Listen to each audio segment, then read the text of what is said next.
জামাত আমিরের জনসভা উপলক্ষে কিশোরগঞ্জের কটিয়াদি সরকারি কলেজ মাঠে ঢল নামে জনতার।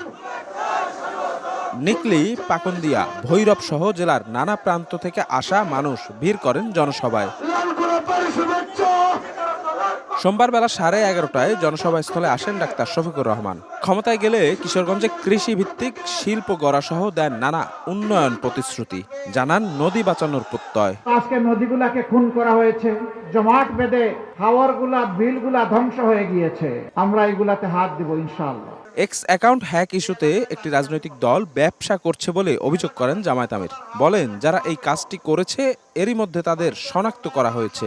আমার টুইটার, যেটাকে এখন এক্স বলে, সেই এক্স আইডি হ্যাক করে অত্যন্ত নোংরা মেসেজ সেখান থেকে দেওয়া হয়েছে। আমাদের আইটি টিম খুব দ্রুত সেটাকে রিকভারি করে ব্যবস্থা নিয়েছে এবং পেয়েও গেছে যে কোন জায়গা থেকে কারা এই কাজ করেছে। যদি কারো চরিত্র হননের জন্য উদ্দেশ্য প্রণোদিতভাবে কিছু করেন, তাহলে রাসূল করিম সাল্লাল্লাহু আলাইহি সাল্লামের হাদিস অনুযায়ী ওই পাওনাটা সমঝে নেওয়ার জন্য প্রস্তুত থাকতে হবে। এ গ্রেড ক্লিংকারের কনফিডেন্স সিমেন্ট, বাংলাদেশের হৃদয় জুড়ে। সুষ্ঠু নির্বাচন নিশ্চিতে প্রশাসনকে নিরপেক্ষ থাকার আহ্বান জানিয়ে ডাক্তার শফিকুর রহমান বলেন, চোরাগোপ্তা পথে কেউ আর ক্ষমতায় যেতে পারবে না। কোনো দুর্বৃত্ত এখন আর কারো বুটে হাত দিতে পারবে না ইনশাআল্লাহ। আমরা প্রশাসনকে বলবো, আপনারা দক্ষতা এবং নিরপেক্ষতার সাথে, সততা এবং সাহসিকতার সাথে আপনারা দায়িত্ব পালন করবেন নির্বাচনকে সামনে রেখে। আপনারা মেহেরবানি করে কারো কোনো ডাইন বা কথা শুনবেন না। আমরা কারো কাছে কোনো আনুকূল্য চাই না।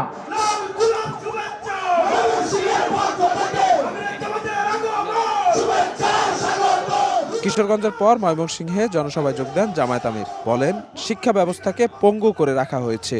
কৃষি বিশ্ববিদ্যালয় বাংলাদেশ নয়, এশিয়া নয়, বিশ্বের বুকে একটা শ্রেষ্ঠ বিশ্ববিদ্যালয় হয়েছে। জাতি গড়তে হলে ভালো শিক্ষা আমাদের লাগবে। সেই শিক্ষাকে পঙ্গু বানিয়ে রাখা হয়েছে দুইটা কারণে। প্রথমত, বাজেটে শিক্ষাকে অবহেলা করা হয়। দ্বিতীয়ত, দলীয় আনুগত্য দেখে অসৎ লোকদের হাতে যা বাজেট আছে ওইটা তুলে দেওয়া হয়। পরে গাজীপুরের সমাবেশে ডাক্তার শফিকুর রহমান বলেন, একটি দল থেকে 49 জন ঋণ খেলাপি নির্বাচন করছে, তাদের বাদ দিয়ে দেশকে দুর্নীতিমুক্ত করা হবে।